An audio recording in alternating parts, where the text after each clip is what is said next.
Hello students, welcome back once again to the video lecture series of Himachal minds. आप सबका हार्दिक स्वागत है। तो एक महीने पहले ये जर्नी आपकी और हमारी शुरुआत हुई थी और देखिए आज हम पार्ट 12 पे पहुंच गए हैं। तो पार्ट 11 तक हमने कर लिया है। जो यहाँ पर नए हैं उनका भी यहाँ पे स्वागत है। सब्सक्राइब कीजिए हिमाचल माइंड्स को और लाइक भी कर दीजिए मेरी वीडियोस को, जिससे मुझे अच्छा लगे। और अगर आप डिसलाइक करते हैं तो कमेंट बॉक्स में ज़रूर बता दीजिए कि आपको क्या खामियां लगी, ताकि आगे चलकर वो वीडियोस में ना हो। तो यहाँ पर आज हम पार्ट 12 देखने वाले हैं। जो नए बच्चों ने फटाफट से बता देता हूँ कि हमने पार्ट 1 to 11 में कुछ हद तक ancient history, medieval and modern start हो गई है। मॉडर्न अब स्टार्ट हुई है। एंशंट और medieval history with regards to Himachal Pradesh हमने कवर अप कर लिया है। और जो यहाँ पे पुराने स्टूडेंट्स हैं, मैं उन्हें भी बोलना चाहूँगा कि आप चिंतन अवश्य करें। चिंतन इन द सेंस आप रिवीजन ज़रूर करें पिछले पार्ट्स का, ताकि आपकी बनी रहे फ्लो नेक्स्ट जैसे हम पार्ट्स पढ़ रहे हैं। क्योंकि everything sometimes in the center gets related to the past. कुछ चीज़ें ऐसी होती हैं जो इंटरलिंक हो जाती हैं पिछले पार्ट्स के साथ भी हमारे वाइल वी स्टडी हिस्ट्री। तो यहाँ पर आज हम देखने वाले हैं किस तरह से, अब हमने देखा ना पीछे पार्ट 11 में कि किस तरह गुरखाज को हटाने के लिए ब्रिटिशर्स का सहारा लिया गया। प्रिंसली स्टेट्स जो हमारी सो कॉल्ड रियासतें थी, जागीर्स थी, किन के द्वारा, जो उस टाइम के ठाकुर और रानास थे, या मान लीजिए जो प्रिंसली स्टेट्स के राजा थे। तो अब प्रिंसली स्टेट्स ने जब गुरखाज को ब्रिटिश की हेल्प से बाहर हटा दिया, तो अब हम देखेंगे इस पार्ट 12 में कि ब्रिटिशर्स का अब हिमाचल प्रदेश में आगमन हो जाएगा। और ये आगमन जो है ब्रिटिशर्स का आगे क्या क्या इम्पैक्ट डालता है वो हम समझेंगे with regards to the history of Himachal Pradesh. So without any further delay let's begin our lecture. So here we are students, this is history of Himachal Pradesh part 12 where we will be studying about सनद्स। Now यहाँ पर आप confuse हो रहे होंगे कि ये सनद्स क्या चीज़ है, तो डोंट वरी, हम इसे अच्छे से समझेंगे कि what are these सनद्स। So the PDF of this lecture would be provided to you in the links which will be given in the description box below। फिर कहते हैं कि हिल स्टेट्स एंड द ब्रिटिश। तो अब क्या था, आपने पीछे लेक्चर्स में देखा कि किस तरह आपका बिलासपुर वाला एरिया था, ये रफ बना रहा हूँ मैं, नीचे सोलन, और आपका शिमला वाला जो एरिया था उधर क्या था, वहाँ पे गुरखास का आधिपत्य था। तो इस गुरखास के आधिपत्य को हटाने के लिए हमारे पास नालागढ़ की तरफ से ऑक्टरलोनी आए, ठीक है, सिरमौर की तरफ से हमारे पास गिलिस्पी आए, और हमारे जो गिरी वाला रीजन है उस तरफ से हमारे मेजर जनरल मार्टिनडेल आए। क्यों आए? क्योंकि उन्हें गुरखास को सरप्रेस करना था। और वो सरप्रेस किन्होंने किया? ब्रिटिशर्स ने किया। जब ब्रिटिशर्स ने ये सप्रेशन किया उन गुरखास को और वहाँ से हटाया, तो अब जो यहाँ प्रिंसली स्टेट्स थे वो आभारी बन गए थे ब्रिटिशर्स के। जो हमारे ये प्रिंसली स्टेट्स हैं ना, बिलासपुर, सोलन, ध्यान रखिएगा, ध्यान से सुनिएगा, बिलासपुर, सोलन और आपका सो कॉल्ड शिमला। उस टाइम ना बिलासपुर था, ना सोलन बोलते थे, ना शिमला बोलते थे। These all were what, these all were hill states. ये आपकी रियासतें थी, पहाड़ी रियासतें। पहाड़ी जो रियासतें थी इनमें कुछ राजा थे, ये अब आभारी बन गए थे किनके? ब्रिटिशर्स के। तो अब इन्हें ब्रिटिशर्स को क्या करना था? सपोर्ट देना था। ऑब्वियस सी बात है, कोई अगर आपके लिए फेवर करता है तो आपको वो उनके लिए एक सपोर्ट देनी पड़ेगी। तो उसी तरह यहाँ पर एक एंगल जुड़ता है कि किस तरह से हिल स्टेट्स एंड ब्रिटिश का एक रिलेशन उभर कर आएगा। And this is what all we have to study in this part 12। तो हमने यहाँ पर देखिए, मैंने लिखा है प्रीवियस पार्ट में हमने देखा Gurkha part were, गुरखास and the British were at war, जो कंक्लूड हुआ 1815 में। तो पीछे जो हमें याद रखनी थी डेट, जहाँ पे न्यू स्टूडेंट्स इस लेक्चर को देख रहे हैं, आप प्लीज़ पीछे लेक्चर में जाइए, आपको बहुत अच्छे से क्लैरिटी आ जाएगी। हमने लास्ट लेक्चर में देखा था पार्ट 11 में कि किस तरह 1813 to 1816 was the era of the Gurkhas, how the Gurkha leader Amar Singh Thapa and his son Ranjor Singh Thapa plundered the, आपके जितना भी हिल स्टेट की रियासतें थी उनको किस तरह से उन्होंने प्लंडर किया। तो ये वाला एरिया था आपका, और ये जो आपका फेज था ये पार्ट 11 में हमने देखा।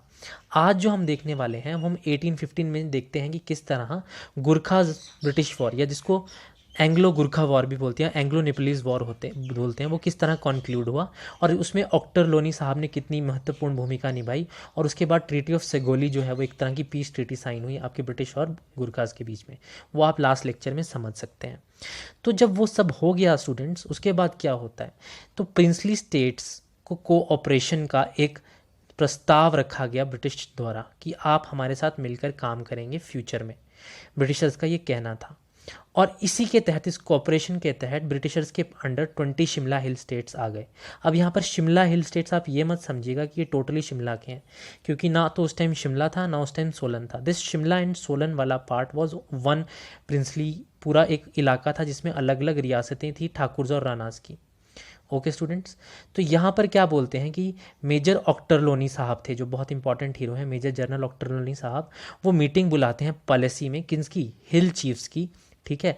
और जब वो मीटिंग बुलाते हैं तो 1815 से लेके 1819, इस चैप्टर में आप ये वाला फेज पूरा दिमाग में बिठा लीजिए। I hope you are making notes.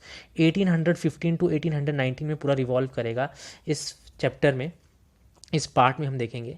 तो मेजर ऑक्टरलोनी साहब तो एक ट्रीटी कर लेते हैं, एक तरह से सबके बुला के बैठक कर लेते हैं, और वो बोलते हैं कि अब हम आपको एक तरह से अपने साथ कोऑपरेशन का वो प्रस्ताव देते हैं, और आपको करना भी पड़ेगा क्योंकि हमने आपको गुरखाज से भी बचाया। एक तो ये मान लेते हैं, ऐसा बोला ब्रिटिशर्स ने। और यहीं पर Gurkhas, sorry not Gurkhas, Britishers started giving the sanads to the princely states. जो आपके पहाड़ी राज्य थे वो सनद्स लग गए देने। Now many of the students must be confuse कि ये सनद्स क्या देते थे वो। तो इट्स वेरी सिंपल। सनद एक तरह का, आपको अगर मैं समझाने की कोशिश करूं, एक डीड होता था, होल्ड ऑन अ सेकेंड, एक डीड होता था या एक पेटेंट होता था, ठीक है, in the British India, which was granted to the native princely state rulers confirming them in their states in return of their allegiance. यानी जो आपके सो कॉल्ड प्रिंसली स्टेट्स के राजा थे, उनका विश्वास और जो निष्ठा है और जो समर्पण है, समर्थन है, एक तरह से हम समर्थन कह लेते हैं, जो ब्रिटिशर्स के लिए है, उसके लिए एक सनद ग्रांट कर रही है कौन, ब्रिटिश हुकूमत, कि आपने हमारा साथ देना है, हमारे साथ विश्वासघात नहीं करना है, कह लेते हैं, ये बोल देते हैं, और हमारे प्रति निष्ठा रखनी है। तो ये जो है, ये ब्रिटिशर्स ने सनद इस तौर पर ग्रांट कर दी प्रिंसली स्टेट्स के राजाओं को। अंडर दिस सनद the hill chiefs were put under certain obligations, और कुछ ऑब्लिगेशंस भी लगाई उनके ऊपर कि आपको ये ऑब्लिगेशंस मान के चलना है। वो ऑब्लिगेशंस क्या है वो हम आगे देखेंगे। तो आई होप आपको सनद समझ आ गया हो कि यहाँ पे सनद क्या था। तो ये सनद दिए जाती हैं 20 शिमला हिल स्टेट्स को। तो यहाँ पे शिमला हिल स्टेट्स बोला गया है, बट आप यहाँ पे शिमला मत समझिएगा। तो कौन कौन से दिया गया, किस किस को दिया गया, ये आपको एक चार्ट के वे में याद रखना है। एक दिया बिलासपुर को। वी आर हेयर, यहाँ पे ध्यान रखिएगा, we are here referring from the era of 1815 to 19, ठीक है। तो ये स्टार्ट होता है सबसे पहले बिलासपुर से। यहाँ पे एक लिखा है, मतलब एक सनद बिलासपुर को मिला, ऊपर ऊपर मोटे वाले तौर पे देख रहे हैं। फिर आ जाते हैं हम सोलन वाले पार्ट में। सोलन में जो प्रिंसली स्टेट्स थे छोटे छोटे, उनमें 8 सनद बांटी गई। फिर उसके बाद शिमला में 10 सनद बांटी गई, और उसके बाद सिरमौर में 1 सनद बांटी गई। And the time phase was 1815 to 1819, 1815 से लेकर 1819 तक। एक तो ये हो जाता है। आज के लेक्चर में हम देखने वाले हैं बिलासपुर और सोलन, क्योंकि अगर हम तोड़ तोड़ के पढ़ेंगे तब आप कंफ्यूज नहीं होंगे और आप समझ पाएंगे। तो बिलासपुर में तो एक ही है, तो इजी होगा हमारे लिए पढ़ना, बट सोलन में अब 8 हैं। तो यहाँ पर आज मैं आपको सोलन की बताऊंगा और आपको सोलन की बहुत क्लैरिटी आ जाएगी कहीं ना कहीं। तो आइए चलते हैं आगे, क्या मूव करते हैं, समझते हैं क्या बोलते हैं।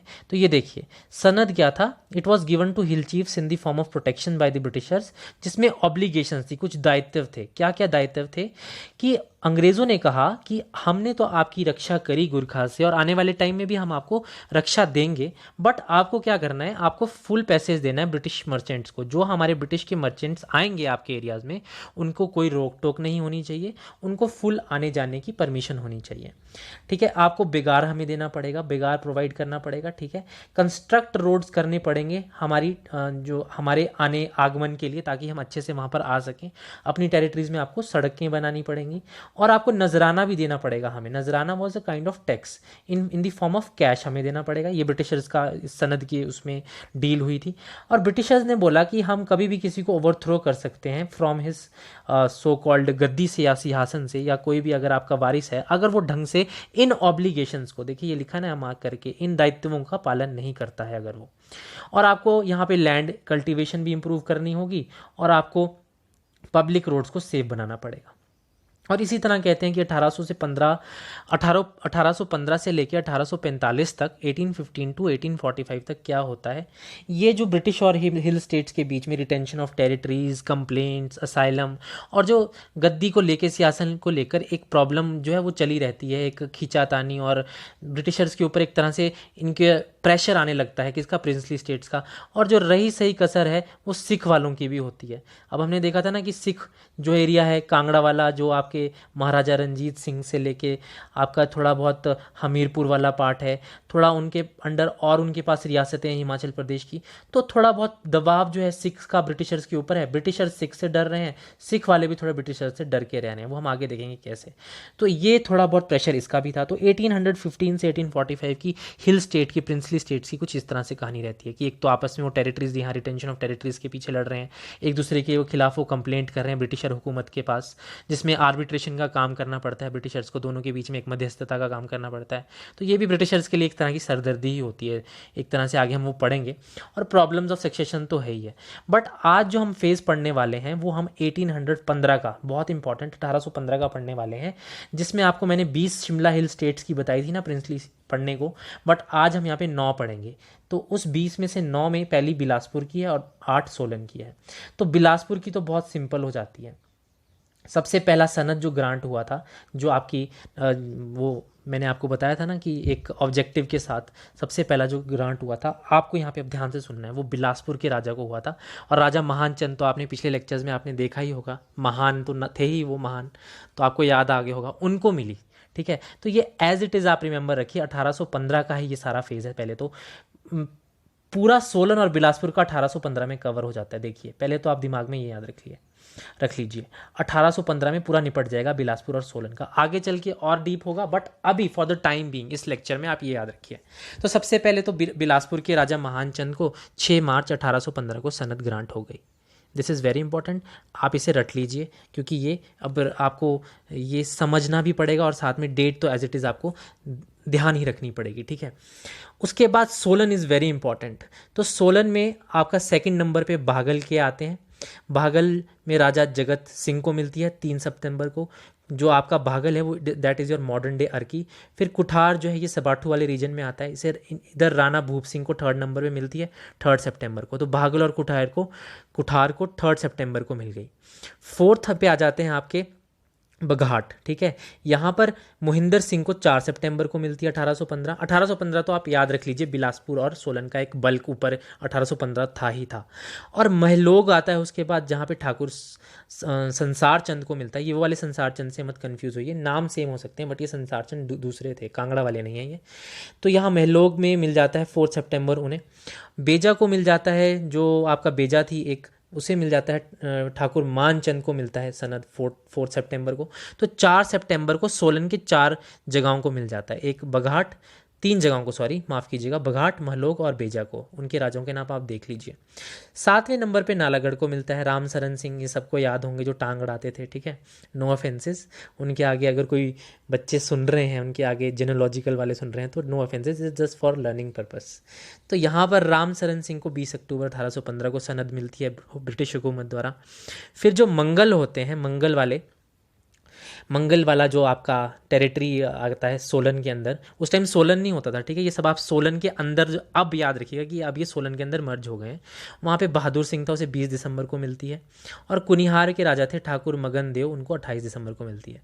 तो यहाँ पर अब आपको क्या समझ में आया, जो बिलासपुर और सोलन को सनदें मिली सबसे पहले, वो तो टोटली 1815 में मिली। ये टोटल 9 की 9 1815 में मिली, जिसमें सबसे पहले हमने देखा बिलासपुर, जो 2 थे वो 3 सितंबर को मिली, बागल और कुठार। 3 को मिली बघाट, महलोग और बेजा को 4 सितंबर को, और नालागढ़ को 20, और मंगल और कुनिहार को दिसंबर में मिली। 20 को आपको मंगल को मिली और 28 को कुनिहार को मिली क्या, सनद। तो ये हो गया आपका सोलन का। अब आप बोलोगे sir this is very confusing, तो काय को डर रहे हो यार आप, यहाँ पर आपके लिए लेकर आए हम टोटका सोलन के लिए। तो बिलासपुर तो आप एज इट इज़ याद रख लोगे। ठीक है। बिलासपुर कौन कौन से बताए थे मैंने पीछे, किन किन को मिली थी, हम सबसे ऊपर चलते हैं। बिलासपुर को 1 मिली थी, सोलन को 8 सनद मिली थी, शिमला को 10 और सिरमौर को 1। और ये कौन से टाइम पीरियड में, 1815 से लेके 1819 तक। और यहाँ पर कौन सा है, 1815 में कौन कौन से कवर हो गए, यस बिलासपुर और सोलन कवर हो गए। तो बिलासपुर तो आपको महान जी याद रखने ही है, और 1815 तो आपको याद रखना ही है। और उनका टाइम पीरियड भी हम देख लेते हैं। तो स्टार्ट हो गया था मार्च से, 6 मार्च को मिल गया था। बट अब सोलन के लिए आप कंफ्यूज हो रहे हो कि सर इनके राजाओं के नाम कैसे, बिलासपुर का चलो हमें याद हो गया राजा महानचंद, सोलन के इतने सब कैसे याद रखिए। तो अगर आपने अब ये टोटका पकड़ लिया तो आप जिंदगी भर सोलन जो है, सोलन का जो डिस्ट्रिक्ट है, उस टाइम नहीं बोलते थे सोलन, बट सोलन की ये प्रिंसली स्टेट्स अब सोलन में आ गई हैं, तो ये सारी आपको एज इट इज़ याद हो जाएंगी और आप कभी भूलोगे नहीं। और आपके लिए ये बहुत अच्छा होगा as the students of Himachal Pradesh, क्योंकि आगे हमने फिर शिमला के भी पढ़ने हैं। तो ये देखिए आपका टोटका आ गया यहाँ पर। तो क्या है सोलन का टोटका, अब हम यहाँ पे ध्यान से देखते हैं। तो सबसे पहले तो जो जहाँ वहाँ की जगहें हैं उसके ऊपर समझेंगे कि क्या टोटका बना है, ठीक है। तो सबसे पहले आप जो टोटका है वो यहाँ से ऊपर से नीचे की तरफ देखिएगा। 8 पढ़नी है हमें रियासतें सो कॉल्ड सोलन के अंदर। तो पहला है भागता क्यों है, जूम करता हूँ, भाग नीचे की तरफ चलिएगा। भागता क्यों है भगत, महलों में बैठा है नालागढ़ का मंगल और कुनिहार। ये लाइन आप पूरी एज इट इज़ याद रख लीजिए, आपके सोलन पूरा क्लियर हो जाएगा बिल्कुल क्रोनोलॉजिकल ऑर्डर में। देखिए फर्स्ट से हो जाएगा बिल्कुल, जिस तरह से हिसाब से उन्हें मिली सनद, बिल्कुल क्रोनोलॉजिकल ऑर्डर में आपको ये याद हो जाएगा। भागता क्यों है भगत, महलों में बैठा है नालागढ़ और मंगल, नालागढ़ का मंगल और कुनिहार। फिर से मैं रिपीट करता हूं, आप लिख लीजिए। भागता क्यों है भगत, महलों में बैठा है नालागढ़ का मंगल और कुनिहार। तो यहां पर कुछ नाम तो एज इट इज ही बन जाएंगे। भागता से बन जाएगा आपका बागल, बाघल, ठीक है, जो आपका अर्की वाला पार्ट है, जो अर्की वाला भी हम मैप पे भी समझेंगे इसे, ठीक है, इंटरेस्टिंग हो जाएगा। क्यों से हो जाएगा कू, कू से हो जाएगा कुठार, जो सबाटू वाला पार्ट है। बघाट से भगत मैंने बोल दिया तो उसको आप बघाट याद रखिएगा। जो ये बघाट है ना, ये बहु घाट से बना, मतलब बहुत ज़्यादा घाटियाँ, तो बहु घाट ये आपका कसौली और सोलन वाला एरिया है। महलोग, महलों में, महलों से बन जाएगा आपका महलोग वाला पार्ट, ठीक है। बैठा, बैठा से बन जाएगा, बैठा ना बोल दीजिएगा, बेजा बन जाएगा उससे। नालागढ़ से एज इट इज़ नालागढ़ का मंगल, मंगल से बन जाएगा एज इट इज़ मंगल, और कुनिहार से बन जाएगा कुनिहार। तो ये बहुत सिंपल टोटका है, अगर आप इसे 5-6 बार अगर ढंग से रट लें या प्रैक्टिस करें तो सोलन आपका क्लियर हो जाएगा। उसके बाद बोलोगे सर आप इनके तो आपने वो करवा दिया, इसका ये आपने एरियाज़ करवा दी सोलन की, वो भी क्रोनोलॉजिकल ऑर्डर में। अब इनके राजाओं का भी तो हमें पता होना चाहिए, ठीक है, अब राजा भी हम पढ़ लेते हैं, बट उससे पहले आप ये ज़रूर देख लीजिएगा। भागता क्यों वाले 3 सितंबर 1815, दो जो थे वो 3 सितंबर को मिल गई थी। भगत, महलों और बैठा जो है 4 सितंबर इन तीनों को मिली थी इकट्ठे। 4 सितंबर किसी अगर स्पेशल का आपका बर्थडे है तो आप याद रख सकते हैं। 3rd में अगर किसी स्पेशल का बर्थडे है तो आप याद रख सकते हैं। इस वे में आप अपने आप को इनकलकेट कीजिए स्टडीज़ में। और नालागढ़ जो आपके जो चलाक थे, कौन, टांग अड़ाने वाले राम सरन जी, उनको मिली जी 20 अक्टूबर 1815। और लास्ट में जो 2 हैं उनको दिसंबर में मिली। तो आप इसको एज ए बल्क में देखें तो सोलन वालों को सितंबर, अक्टूबर और दिसंबर में मिली। 3 और 4 सितंबर को 2 और 3, देखिए ये ऐसा कॉम्बिनेशन देख लीजिए, 3 को आप देख लीजिए, 2 रियासतों को मिली, 4 को 3 रियासतों को मिली, अक्टूबर में 1 नालागढ़ को मिली और दिसंबर में मंगल और कुनिहार को मिली। आई होप आपके लिए कन्फ्यूजन नहीं हो रहा है, बहुत सिंपल है अगर आप इसे ढंग से समझेंगे। अगर फिर से आप रिपीट पे देखें मेरी ये वीडियो, बट फिर भी आप ये फिर से समझ लीजिए। भागता क्यों है भगत, महलों में बैठा है नालागढ़ का मंगल और कुनिहार। इससे पूरे आपकी क्रोनोलॉजिकल ऑर्डर में सनद कंप्लीट हो जाएगा सोलन का, और आप सोलन की जो प्रिंसली स्टेट्स हैं वो समझ जाएंगे। अब आप बोलोगे सर इनके राजाओं का भी बता दीजिए आप, तो आप राजाओं का भी इस तरह से देख लीजिए, बिल्कुल साथ में लिखिएगा। जब आप लिखेंगे आप इस तरह से पढ़ सकते हैं कि जगत में क्या होता है, जगत में भूख और मोह है। बोलते हैं ना हम हर चीज़ के लिए हमारे अंदर लालच है, तो ये वो वाली भूख है। जगत में भूख और मोह है, बस पहला तो आप ये वाला पॉइंट याद रखिए 3। तो ये पहले 3 जगहों के राजा आपके क्लियर हो जाएंगे। जगत में भूख और मोह से हो जाएगा, जगत सिंह जो थे वो आपके भागल के थे, और भूख से आपके भूप सिंह है वो आपके कुठार के थे जिन्हें सनद मिली थी, और मोह से आपके मोहिंदर सिंह है वो आपके बघाट के थे, जिसको हमने भगत से कंपेयर किया था, ठीक है। तो जगत में भूख और मोह, ये 3 आपकी रियासतों के क्लियर हो गए राजा। उसके बाद एक तोड़कर जो यहाँ पे हमने एक टोटका बनाया वो है कि संसार में माँ और राम के बच्चे बहादुर और मगन होते हैं, ठीक है। संसार में माँ और राम के बच्चे बहादुर और मगन होते हैं, यहाँ पे और ऐड कर लीजिएगा आप माँ के बाद। तो संसार से आप संसार चंद, ठीक है। संसारचंद महलों के साथ यानी आपके महलोग वाले हो गए। माँ, संसार में माँ से आपके मानचंद यानी वो आपके बेजा से हो गए। और राम जो आपके जो टांग अड़ाते थे हमेशा, नो ऑफेंसेस, राम सरन सिंह, वो कहाँ है? नालागढ़। और नालागढ़ कौन सा है आपका? हिंडूर। यहाँ पे मैंने नालागढ़ आपको इजी वे में बता दिया। और बहादुर, बहादुर से हो जाएंगे आपके बहादुर सिंह, ये कहाँ से हैं? ये आपके मंगल से हैं। और मगन होते हैं आपके हैं मगन देव, ये आपके कुनिहार से हैं। तो आई होप आपको इतना ये टोटका समझ आ गया हो सोलन का। This is very important. और आपके यहाँ पे सनद क्लियर हो गई कौन कौन सी? बिलासपुर और सोलन की। तो ये आपको बिल्कुल अच्छे से समझ आ जाना चाहिए। अब आप बोलेंगे सर एक बार मैप पे भी रिवाइज करा दीजिए, तो hold on a second, map पे भी आपको रिवाइज करवा देते हैं सोलन का। तो देखिए स्टूडेंट्स, अब ध्यान से समझिएगा, ये हिमाचल प्रदेश का मैप है। और अगर हमें रिवाइज़ करना हो प्रीवियस पार्ट में, अगर समझना हो, तो हम देखते हैं कि किस तरह से आपका ये बिलासपुर वाला पार्ट है, और ये शिमला वाला पार्ट है, और ये सिरमौर वाला पार्ट है, और ये सोलन वाला पार्ट। उस टाइम ये शिमला, बिलासपुर और नालागढ़, सॉरी सोलन और सिरमौर नहीं कहते थे। उस टाइम ये सारे प्रिंसली रियासतें थे। बिलासपुर को कहलूर बोलते थे, नालागढ़ को हिंडूर बोलते थे, और अलग अलग यहाँ पर डिफरेंट रियासतें होती थी। तो आपने क्या देखा था? आपने देखा था कि किस तरह से यहाँ पे गुरखास का आधिपत्य जम गया हुआ था। तो उस गुरखास के आधिपत्य को तोड़ने के लिए कौन आया था? आपके नालागढ़ के रास्ते से ऑक्टर लोनी साहब आए थे। आपके सिरमौर के रास्ते से, यहाँ पे मैं ऊपर ऊपर से आपको फटाफट बता रहा हूँ, गिलिस्पी साहब आए थे। और आपके यहाँ पर जुब्बल वाले रीजन से मार्टेंडेल साहब आए थे। किसको सरप्रेस करने को? इन गुरखास को सरप्रेस करने को। एक तो ये हो जाता है। अब इस फटाफटी से रब कर देते हैं। तो इतना आपको ये समझ आ गया था। अब जब ये सब यहाँ पे अंग्रेज़ आए, तो ये वाला आपका बिलासपुर वाला पार्ट से सोलन से लेके सिरमौर से लेके शिमला तक, यहाँ पर जब वो फ्री हो गए गुरखास से इस वाले रीजन में, तो यहाँ पर सनद बांटने लगे ब्रिटिशर्स। क्या बांटने लगे? सनद। तो सबसे पहले यहाँ पे आप याद रखिएगा, बिलासपुर से स्टार्ट हुआ जिसमें आपके महान चंद आते हैं। उसके बाद आज हम देख रहे हैं सोलन। उसके बाद हम देखेंगे कल शिमला, और देखेंगे सिरमौर। तो बिलासपुर का तो हमने पीछे देखा था ना, एक सनद मिली थी। सोलन में 8 मिली थी। शिमला में 10 मिली हैं। और सिरमौर में 1 मिली हैं। टोटल 20 हो गया। तो अभी आज हमने देखा बिलासपुर और सोलन। तो आज हमारा स्टडी का जो यहाँ पर है, होल्ड ऑन अ सेकंड, मैं इसे रब कर देता हूँ। जो आज हम यहाँ पे स्टडी करेंगे, वो हम यहाँ पे फटाफट से मैप में जो देखने वाले मैं आपको समझा देता हूँ। वो आपका है बिलासपुर और सोलन वाला रीजन, दिस वाला। ठीक है, इसे मैं जूम करता हूँ। ये देखिए बिलासपुर और सोलन वाला रीजन, हम देखेंगे कि यहाँ पर कैसे कैसे सनद मिली। तो आइए मूव करते हैं। मैंने यहाँ पे पहले से ये बना रखा है आपको समझाने के लिए। तो पहले अगर हम देखें मेमोरी फ्रेम या टोटका देखें, तो क्या था? भागता क्यों है भगत, महलों में बैठा है नालागढ़ का मंगल और कुनिहार। Simple as that. ठीक है, फिर से मैं बता देता हूँ आपको। भागता क्यों है भगत, महलों में बैठा है नालागढ़ का मंगल और कुनिहार। ये आपका टोटका था। अब आप यहाँ पे मैप में फटाफट से देख लीजिए। भागता, जो आपका भागता यानी भागल वाला पार्ट है, वो आपका अर्की, मॉडर्न डे अर्की है। जो कुठार है, तो वो आपका जो है कुठार आपका राम शहर और कृष्णागढ़ के बीच में आ रहा है। सो कॉल्ड अर्की और आपके सोलन वाले रीजन के बीच में, आपका सुबाठ वाले रीजन के बीच में कुठार पड़ जाता है। और जो आपका जो बघाट है, हम इसको भगत बोल रहा था वहाँ पे टोटका में, तो बघाट जो है आपका, ये जो है सोलन कसौली वाला एरिया कवर करता है। यहाँ पे देखिए आप, सोलन और कसौली वाला एरिया कवर करता है। और 4th नंबर पे जो है, ये बिल्कुल क्रोनोलॉजिकल ऑर्डर में है स्टूडेंट्स, आपको एज इट इज़ ये याद रखना होगा, क्योंकि ऐसे ऐसे उन्हें सनद्स मिले थे with regards to your date from September, October and दिसंबर।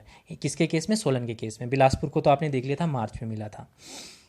तो महलोग वाला रीजन जो है वो आपका नालागढ़ और कुठार के बीच में है।